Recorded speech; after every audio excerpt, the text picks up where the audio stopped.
Welcome everybody to So Many Games Little Time, a podcast where Evangelos and I talk about board games. This is part 2 of the Kickstarter episode, so let's get right to it, shall we? Here we go. There's another game I'm looking at, but it doesn't look like it's funding at the moment, but it might eventually fund, which is where is it now? The Martin Wallace game. Yes, Chaos Cove. Chaos Cove. I'm trying to find it now. Yeah, because it's so funny. They said like from the designer with the number one on Board Game Geek, and then it's like not funding yet. Only 216 people. Yeah, I know. It's strange. It's annoyed because it looks like a good game. Yeah. It's Martin Wallace. It's got an interesting concept. It's got the artwork looks great. I think if you look at the page, it's not as expansive as most Kickstarters. I think you go through the page fairly quickly. And you can't see what the game is. Yeah, I think that they don't highlight it enough, or don't make it look crazy cool enough, or what, you know what I mean?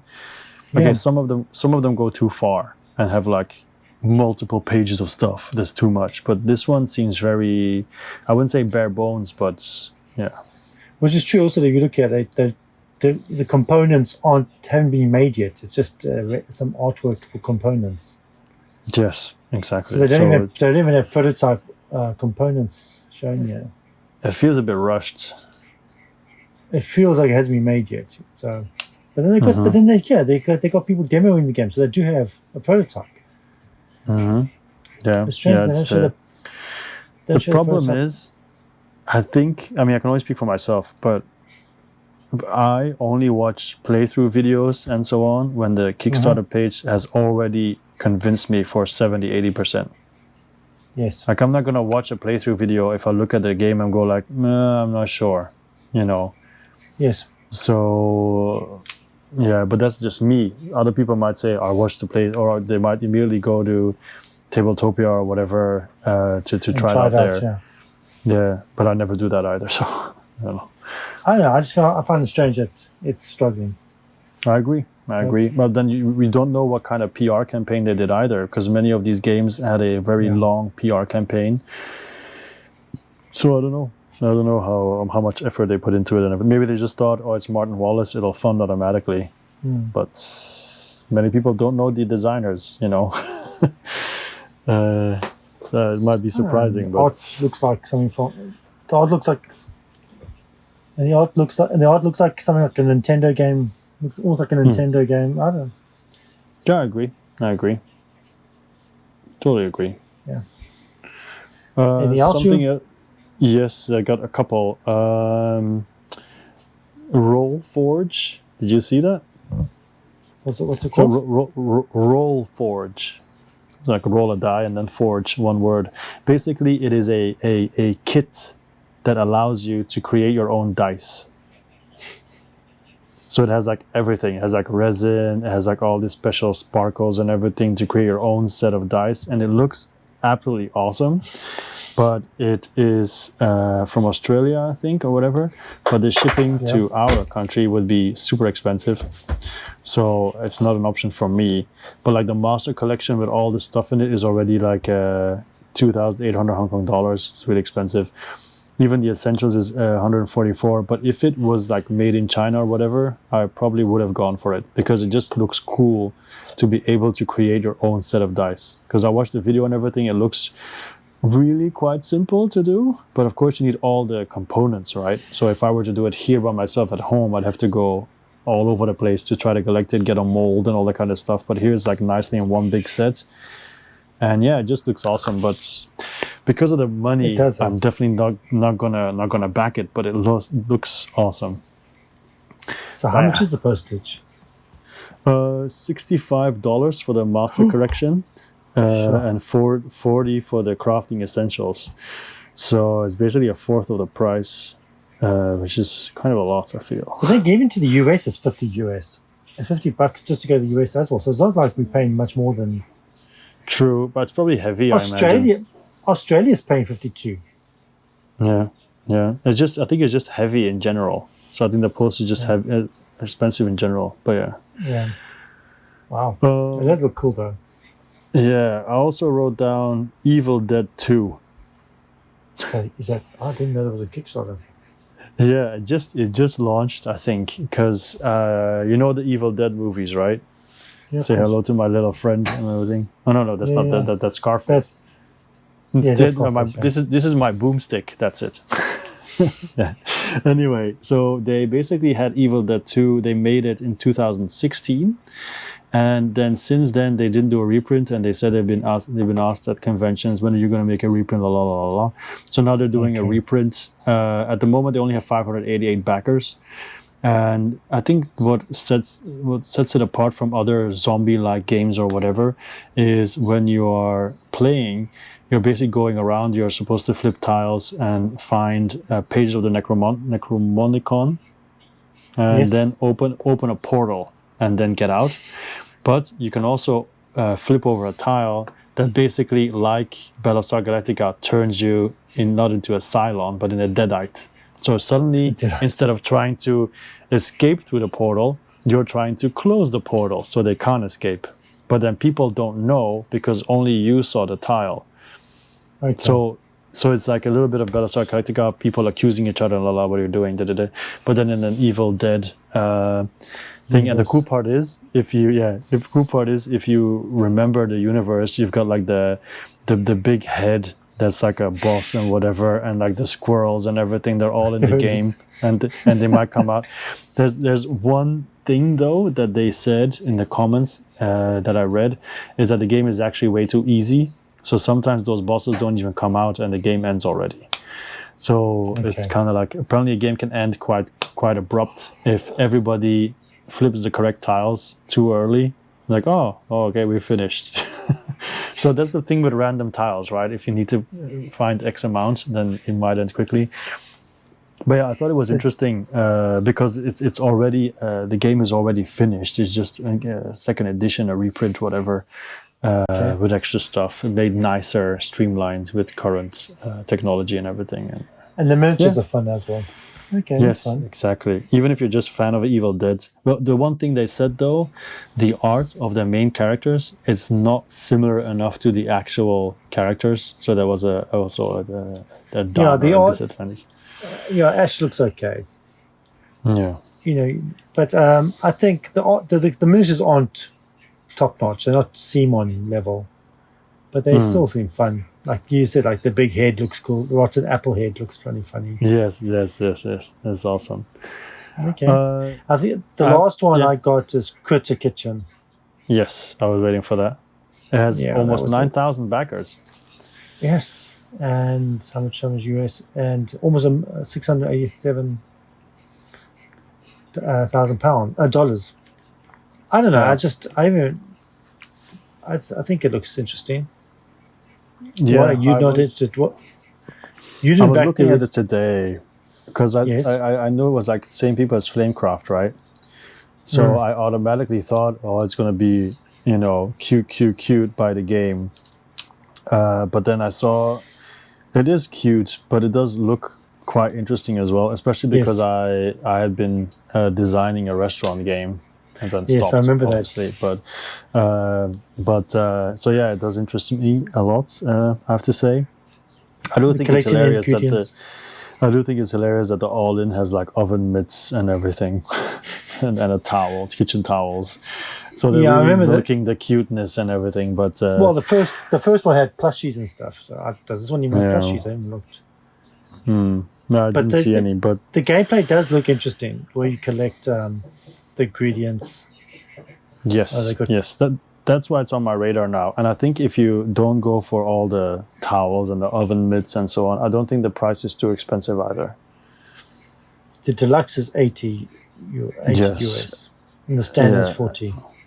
Yeah. So I think I said, and if you look at the components are really good. Like I said, like Flamecraft was really good components, and the game trays are really good. Yeah. And I said it doesn't look like a light game either. So it seems more interesting mechanically than Flamecraft. I think so too. Yeah, because I didn't back Flamecraft because I thought it was too simple. It looked really nice, but it reminded me a bit like Chai. It also looked really nice, but No, it was also I think too simple. Chai was way too simple. Okay. Well, I haven't played But- Flamecraft, so I can't really bash it. So I don't know. But I think this game does look interesting. I think Yeah.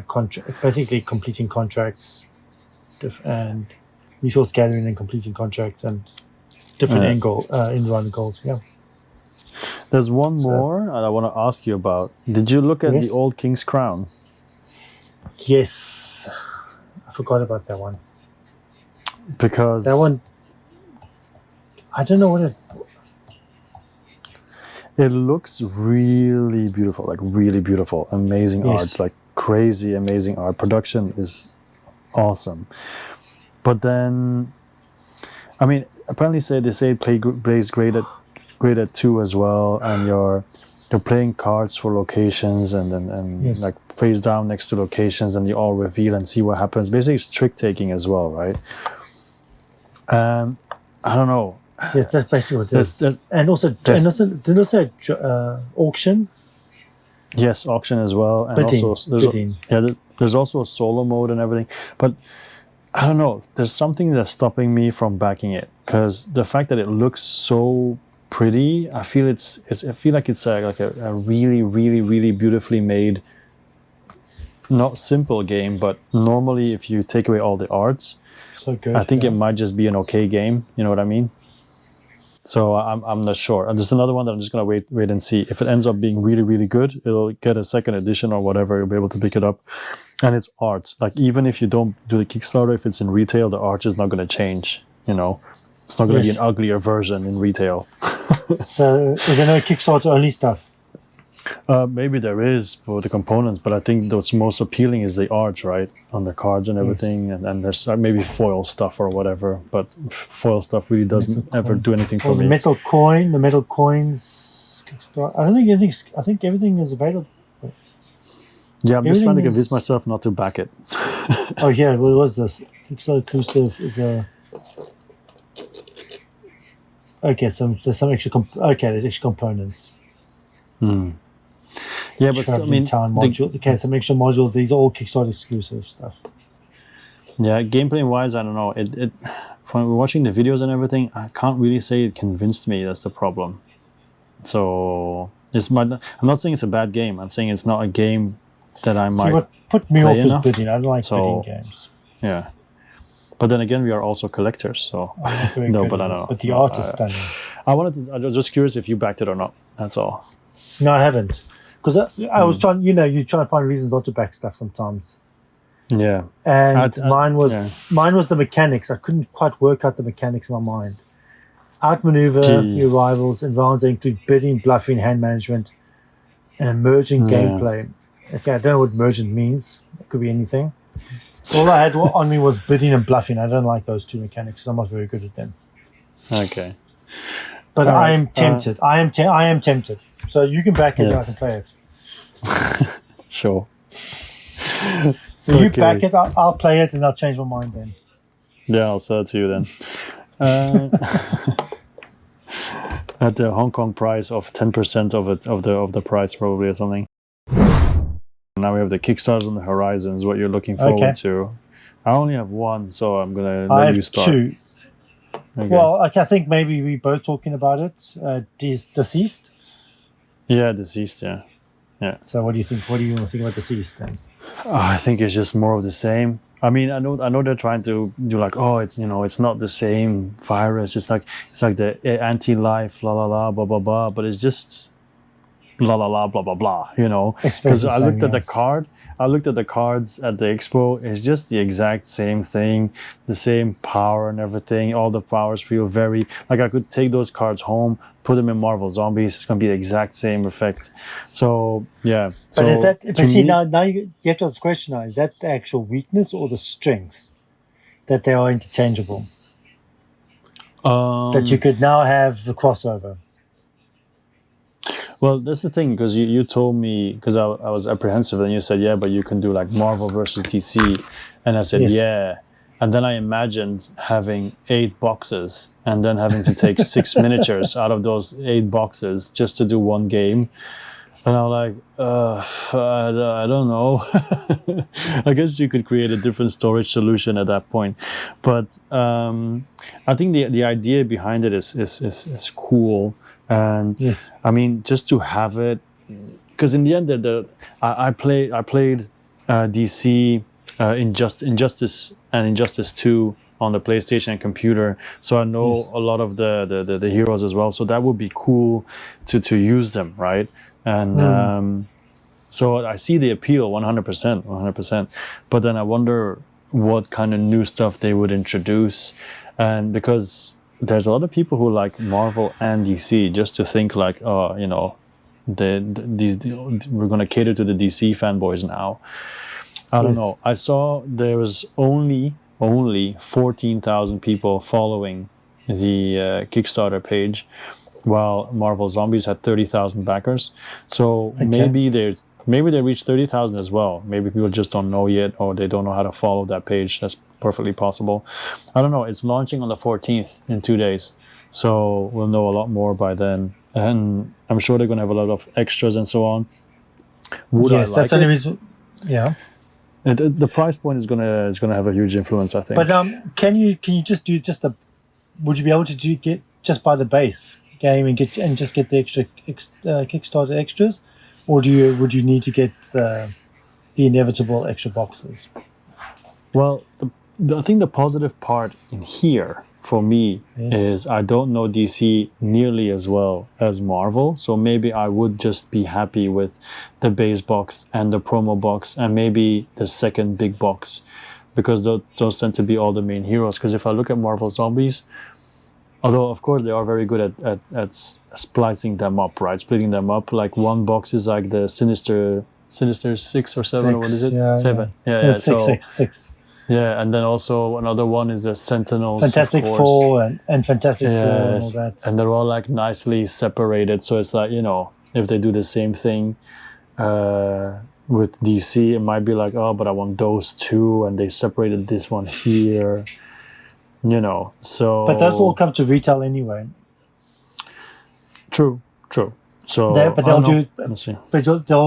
do, they'll have one extra miniature that's exclusive to Kickstarter in that box, so you can just get on later on if you decide to do it. See, it might be just worth just getting the base box. Just go buy the base box and get the extras. They'll tag it, right? And they'll tag it, and they also said they're once again going to release a base simplified Deceased box, which I'm not going to buy. Because if you're gonna back the original one, there's no point in backing the other one. Exactly. So yeah, maybe it'd be worth just getting the base box and using those characters to add to your Marvel.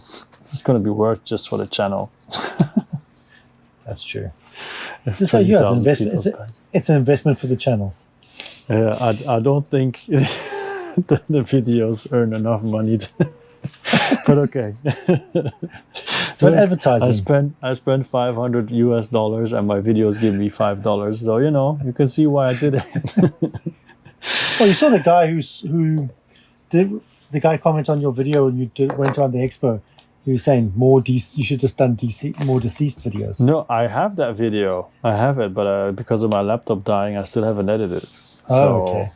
I have such a huge backlog. We should have played it though. We should have played Deceased. I agree. But I mean, for me, it would have been additional, but for you, yeah. Yeah. Would you back it though? Would you back Deceased? Because you're more of a DC guy, right? Yeah, I might just get the base box and see from there. Okay. Get the base box, get all the extras, and I'll see what extras I got then. Okay. Because I'm a DC guy. You're right. I am a DC guy. Yeah. I know the next Kickstarter you're going to talk about. It's Nemesis Retaliation. Yes, but it's the end of the month, so I already got it lined up. I had lined up early on. The 23rd, Yes, yeah. I saw it. Oh man, this looks so good. First thing, let's get out the way. Who the hell would want standees for this game? The standee version. Yeah, that's true. That's gonna suck. You know, there's actually no atmosphere. Come on, look at the monster. Look how lame it is. Like it is. When they got where's the queen? Where's the queen standee? Come on. I know people can't afford it, but come on, can't compare. Look at that. Hey, You get this. the queen will be very happy that she's suddenly so thin. Exactly. That's so unimposing. I know, the game is super expensive and not everyone can afford it. But I can't imagine playing this game without the miniatures. This is one game that really, really... Like, I can understand standings for just about any other of the Awakening Realm games. Like, Tainted Grail probably doesn't need the miniatures. Most of the other games probably don't need the miniatures. But No, this they one don't. does. This game needs the miniatures. I agree. But what sets this one apart from the other ones is way more action, right? That's basically an action game. Yeah. So those were more like survival horror. But okay, the easiest way to look at it, this is Alien versus Aliens, right? Yeah. So this is the kind of game where you actually... I suppose what's cool is that you can actually decide on your weapons you take in. You get like a backpack. If the way I looked at it, right, it's going to sound a bit silly, but it really reminded me of the game that I demoed on the channel as well, Flashpoint, Earth. What is it? Okay. So basically the XCOM clone. Yeah, basically that's what it is. You go in, you got a mission, you got to go in. So what is interesting is, okay, so you could choose what tools or weapons you want to take in with you. Yeah. So, like they say, there's flamethrower, tactical armor, RPG launcher, motion tracker. So you got to decide what you take in. Yeah. And it looks like oxygen is the main thing here. So there's oxygen. So basically, it looks like it's a timer to the game. You can't go for too long. But what's also interesting about the game is that it's modular. Like it's tile based. So you basically put a tile down. Yeah. You build a map. You build a map now. So it's a modular map, which is also pretty cool. Yeah, that's cool because you can sprawl out in different directions, right? Yeah. So and they reduced the miniature size because of there's going to be basically a lot of miniatures, a lot of aliens attacking you at once. Yeah. So that kind of thing, right? It's a lot of painting. Yes. But there was also there was a bit of a controversy because then people were upset when they made the miniatures smaller because then that meant that you couldn't use your miniatures from the other nemesis in this game.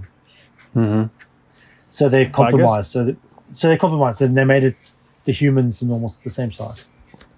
Oh, okay. All right. Yeah. So because they say now some of the characters is cross-compatible. You can bring them in. No, cool. Oh, this game is going to be so cool, man. Come on. Yeah, my only Nemesis experience is that one night at your place where I was a wheelchair guy. We're going to play again. We definitely we should play again sometime. We should, yeah. Yeah. That sounds like a really good idea. Yeah. Especially now, I still remember that whole gameplay. That whole game. And it's been so many years. The game just tells stories. Yeah. So we should make a play.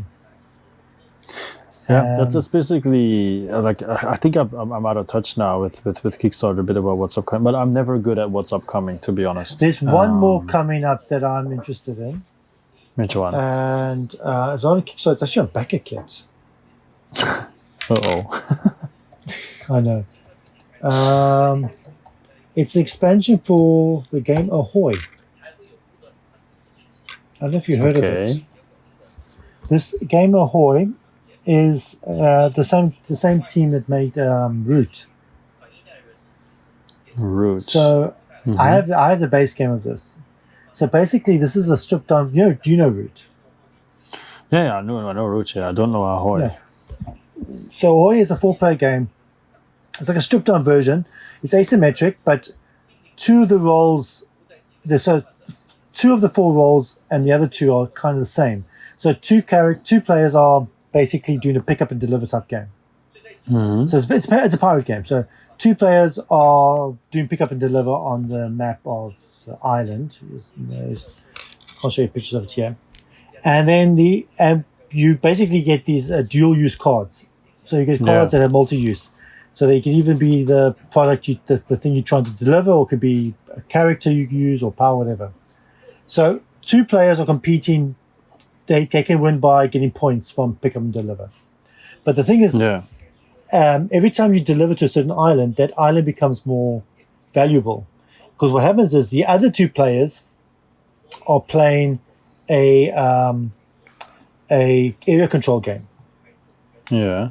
And they are playing area control over islands that will become more valuable.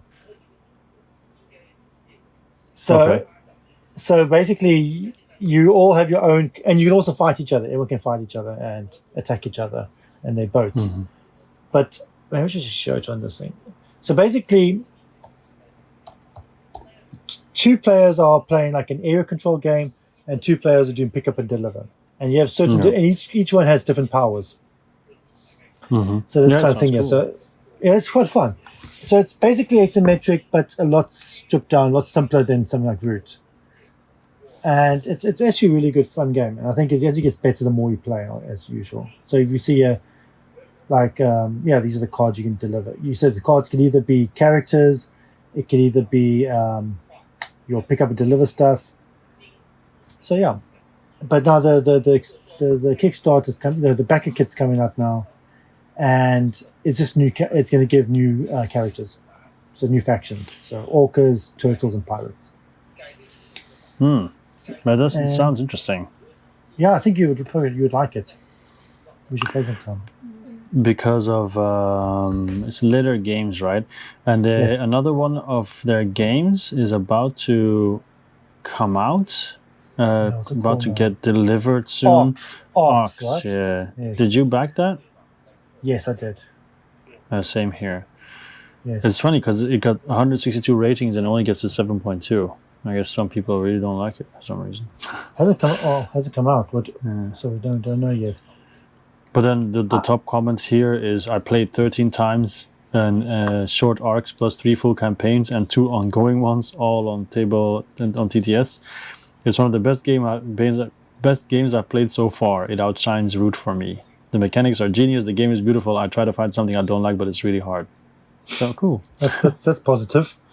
Yeah, because I also because we also got Oath, but we gave that up, right? Yeah, true. Like there's one person who says that the game has changed far too much since the original Kickstarter. So the board has changed so drastically that I'm no longer sure what game I'm getting. But then if you're no longer sure, why do you give it a 5? Exactly. Why would you score it if you don't even know what it's going to be? There's a lot of people just scoring this for no reason. Yeah, of course. Me too. I mean, if you back it, you should be, right? Yeah.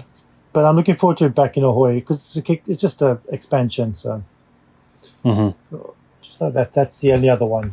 I can't think of anything else. Let me just double check one thing. If there's anything else that's coming out. I don't think there's anything else that's coming out that interests the two of us. Well, we're supposed to have a podcast of 30 minutes, and it's an hour and 5 minutes. So I'm going to cut this into 2 episodes. Okay. Fair enough. So see, I think we've spoken enough about Kickstarter for a day. Tiny Epic Cthulhu. What? Really? There's a Tiny Epic Cthulhu's coming out. It's been announced. I somehow expected a Tiny Epic Witcher, but okay. Oh, give it time today. Tiny Epic Cthulhu. Yes, Tiny Epic Cthulhu, yeah. But and this one is super controversial. Do you know why? Why? It has a spinner. A spinner? People are freaking out because it has a spinner. No dice, a spinner. Okay. What if the spinner doesn't work? People are complaining about the spinner. That's one thing, by the way, to talk about 20 Strong. This is way, way, way back. I know it's been a while since we talked about it. Yes. But 20 Strong has this dial, this health dial, which people are really crazy about. And they said, why don't you guys offer it in the store as a separate thing? Because I want to buy it for my game. And there's like a lot of people saying that. And they said, this was just like our first try. But for the Elder Scroll games, we're designing a way better one. And then we might offer it as a global market thing or whatever. but it is Okay, that's really cool. interesting. It's basically one of those chips that they turn into like a spinning mechanic and everything. But it's so Yes. cool. It's like heavy and feels nice, and yeah. So that's pretty cool. It reminds me now. You said, oh no, I know it's not a spinner, but it also spins. So Okay, well, it's probably better than a normal spinner. yeah, that's true. Yeah. Well, it might be like hugely deluxeified. I don't know. No, that's a problem. Let me see. I think it looks really cheap. That's why people are complaining. Yeah. Well, I would not back Tiny Epic Cthulhu. And the thing is, with the Tiny Epic games, I rarely ever play them, and not many of them are actually well rated. See there. I have to say. There's a spinner in the middle. I can't see it. You didn't share your Okay. Well, screen. But it's okay. But the people at home can't see it anyway. But the Tiny Epic Galaxies one, that's the only one that I played that I really, really liked. And I think that's the best rated out of all of them, if I'm not mistaken. I could be wrong. Yeah. But the Tiny Epic like Blood Rage one, Vikings, that's not too bad. Yeah. I don't mind that one. And the Tiny, I think they what good things about the Tiny Epic is that they give a taste for the like Tiny Epic Pirates is a light version, small version of a pick up and deliver game. Mm-hmm. Then Tiny Epic Dinosaurs, whatever it's called, that's like a worker placement game. Well, then I would prefer Merchant's Cove. That also gives you a taste of all those mechanics. Yeah, but it's not this small. Yeah, that's true. Touche. Yeah, that's the difference. We're talking about something small, right? Yeah. I think we can stop here, and we can also announce that the following podcasts will be about the fact that we played Nova Roma and how we felt about it, the fact that we played Barcelona and how we felt about it, and also farther down the line, a top 10 of our favorite worker placement games. Okay, let's do that then. Yeah. Okay, well, that's it. My name is Joachim, and Evangelos, and see you later. we'll see you next time. Bye-bye. Bye.